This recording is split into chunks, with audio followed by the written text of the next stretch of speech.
Hello, YouTube world. So, I had an epiphany.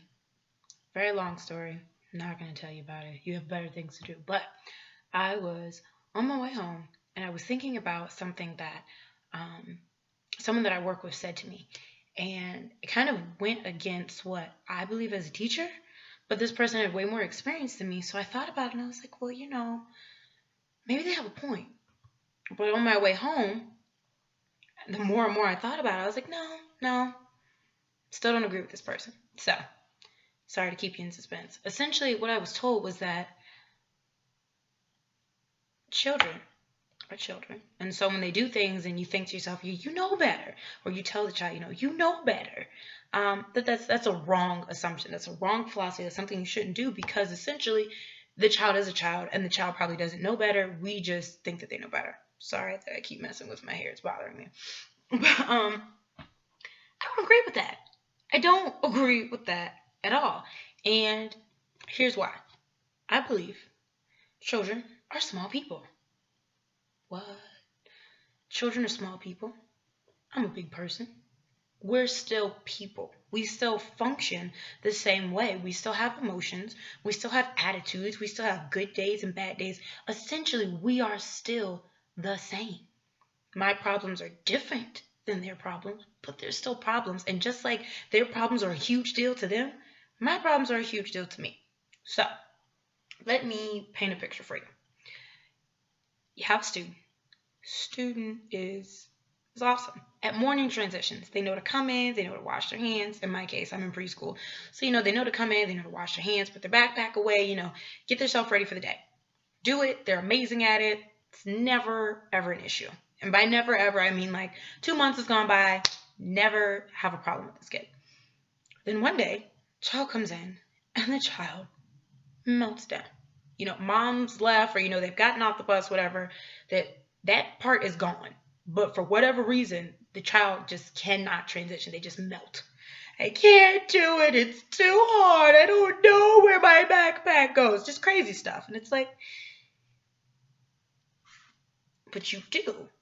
You do know this because you do it all the time and you do it well. So here's where my opinions start to filter in. The child's a small person, right? I'm a big person. We don't always know what our emotions are. We can't always identify them, but they're there. And oftentimes they cause meltdowns, whether you're an adult or a child, that you normally are not prepared for. As an adult, we know where our backpack goes, but you never know. It might be, I don't want to go to work today. I don't know how to go to work today. And it makes a little bit more sense now, doesn't it? Because I'm sure we've all had days where it's like, I don't want to go to work today. I don't know how to get out of this bed, put on clothes, get in the car, and go. I can't do it.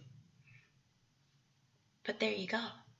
So the same way that I've learned how to deal with my emotions, the same way that my husband helps me deal with my emotions, is the same way that I try to deal with my emotions with the emotions of my small children, because the same struggle I have is a struggle I don't want them to grow up having, which is having emotions, not being able to identify them, and not being able to deal with them.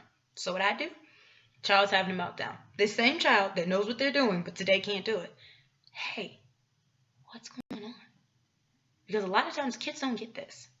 I'm like, hey, what's going on? What's happening? Not in a yelling, not in a condescending, literally just tell me what's going on.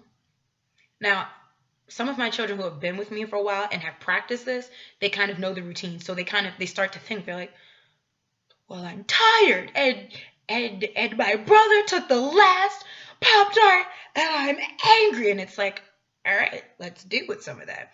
But for kids that haven't been with me that long, or younger kids that don't know how to identify their emotions, you don't necessarily get that. So I riddle off a list to them. I'm like, are you tired? Are you hungry? Are you sad? Do you miss your mom? And I don't do any of this with a yelling tone, because yes, the kid had a meltdown through the backpack, but the problem is, especially with this particular child, I'll expand it to all children, but with this particular child, I know this is not the normal characteristics of this child. They don't normally act like this. So I'm not going to focus on the behavior, because the behavior has a cause. and I focus on the cause. And that's what I do with every child, not just in this particular meltdown, but with every child. You don't focus on the behavior, you focus on the cause.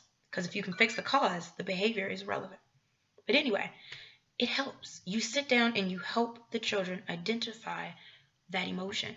Because today, they might not know. But if you talk to them, they're like, I'm tired. And you're like, hey, just tell me that, okay? You can talk to me. Tell me that you're tired. Now, fast forward this to an adult.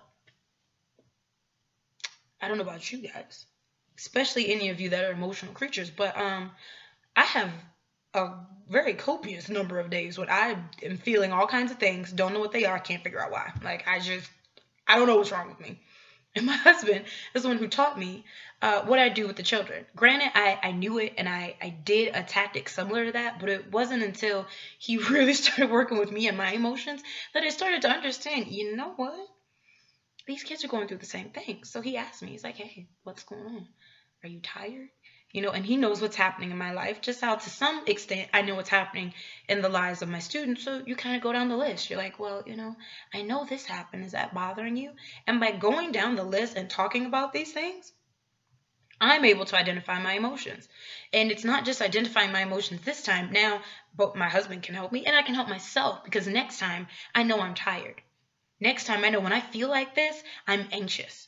Same thing with your students. They start to learn. Granted, it might take them a little longer. It might not. But eventually they realize, okay, when I feel like this, I'm tired, I'm angry. And I've seen it in my students. I have some of my students that I've been working with this at for about 6, 7 months now. They're now at a point where they're like, Ms. Ashley, I'm tired.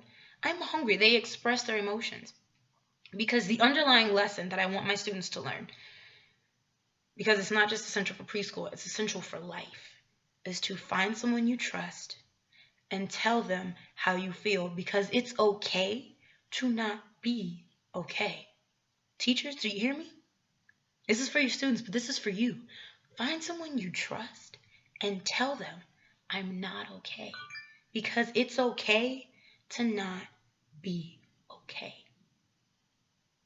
And if you can accept that, and if you can teach your students to accept that, now they have an environment where they're not sitting here holding in emotions, and they don't become adults who are trying to function in society, trying to function in life, and don't know how to deal with emotions. They now know, I've got people I can talk to. For me, it's my husband and my sister. I text them like, you know what? I'm not okay today. But by saying that alone, you feel better. By having people you trust, they help you deal with it. And so now you can deal with that emotion and you can continue on with life. So, to bring it all back, do I think that children know better? Yes. If I see you do it on a regular basis and then one day you can't, you do know better. Now, I'm not going to get angry at you, because if I know that you know better and you're doing this, there's a reason. So let's work together to find the reason. Hope I provided some insight for you. Oh, it's not off. Let's try this again.